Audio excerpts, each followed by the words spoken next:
মেয়েদের দুইটা ভুলের জন্য কিছু কিছু পরিবারের স্বামীরা উন্নতি করতে পারে না।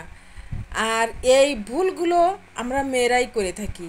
তাই এই ভুলগুলো যাতে আমরা না করব সেই জন্য আমি বোনদের কাছে রিকোয়েস্ট করব, প্লিজ আমি যে দুটো ভুলের কথা বলছি এই ভুল দুটো কখনো করবেন না। প্রথমত হচ্ছে অকৃতজ্ঞতা।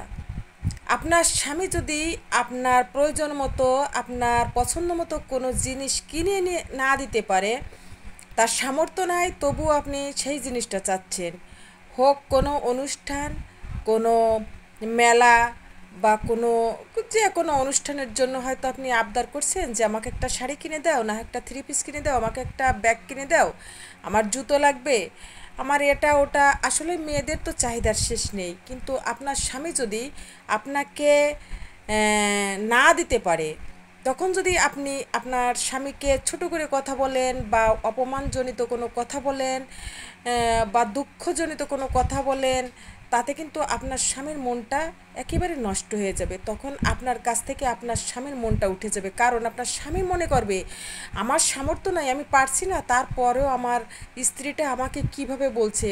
তখন সেই যে আপনাকে ভালোবাসতো, আপনাকে খুব ভালোবাসতো, জানতো, সেইটা তার মন থেকে উঠে যাবে, আর ভালোবাসতে পারবে না, কারণ আপনি তার মনটাকে বুঝতে চাচ্ছেন না। দ্বিতীয়ত হচ্ছে রাগী, জেদি এবং অভিমানী। আপনার স্বামীর সঙ্গে কখনো রাগ করে কথা বলবেন না, জেদ দেখাবেন না, অভিমান করবেন না, সময় বুঝে করবেন। করবেন, অবশ্যই করবেন, কিন্তু সময় বুঝে করবেন। আপনার স্বামী হয়তো অফিস থেকে আসছে, সারাদিন অফিসে কাজ করা বা ব্যবসা বাণিজ্য করা, যেখানে হোক বাইরে থেকে আসলো, আপনি হঠাৎ তার উপর মেজাজ দেখালেন, সে যদি একটা কথা বলে আপনি দুইটা কথা বলছেন, তখন কিন্তু আপনার স্বামীর মন থেকে আপনি উঠে যাবেন, কারণ সে অফিসে কাজ করে, কি কাজ করে, কিভাবে কাজ করে, তার বসের সঙ্গে বা তার স্যারের সঙ্গে কিভাবে থাকে, দিনটা কিভাবে কাটলো, সেইটা আপনি বোঝার চেষ্টা করলেন না। আপনি উল্টে আপনার স্বামীর উপরে কথা বলছেন, আপনার স্বামীর তখন মেজাজটা খিটখিটে হয়ে যাবে, আর তখনই আপনাকে ধমক দিয়ে দুটো কথা বলবে। কথা বলার সাথে আপনি এত ধৈর্যহারা হয়ে রাগান্বিতভাবে কথা বলবেন আপনার স্বামীর সঙ্গে, তখন আপনার হিতে বিপরীত হবে। আপনার স্বামী তখন আপনাকে হয়তো কঠিন একটা কথা বলতে পারে, তখন আপনি কান্নাকাটি করে একেবারে মানে ভবিষ্যৎ অতীতের সব জল্পনা কল্পনা করে ফেলবেন। তখন আপনার স্বামীটার আরও বেশি খারাপ লাগবে। হ্যাঁ, আপনিও বাড়িতে কাজ করেছেন, অনেক কাজ করেছেন, তারপরেও আপনি তো বাড়িতেই বসে কাজ করেছেন এবং বাড়িতেই আছেন, আর আপনার স্বামী দেখেন অফিসে কাজ করে ফেরার পথে কত দূর থেকে আসলো, শুধু আপনার জন্য, আপনার ছেলে মেয়ের জন্যই তো বাড়িতে ফিরে আসছে নাকি।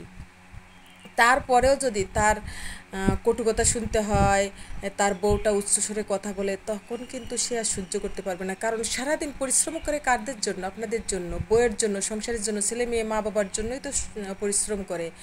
তাই তাকে কখনো বাধ্য করবেন না একটা কটু কথা বলার জন্য, বা তার মন মানসিকতার উপর চাপ দেবেন না, কারণ সে বহু কষ্ট করে, সারাটা দিন সে বহু কষ্ট করে।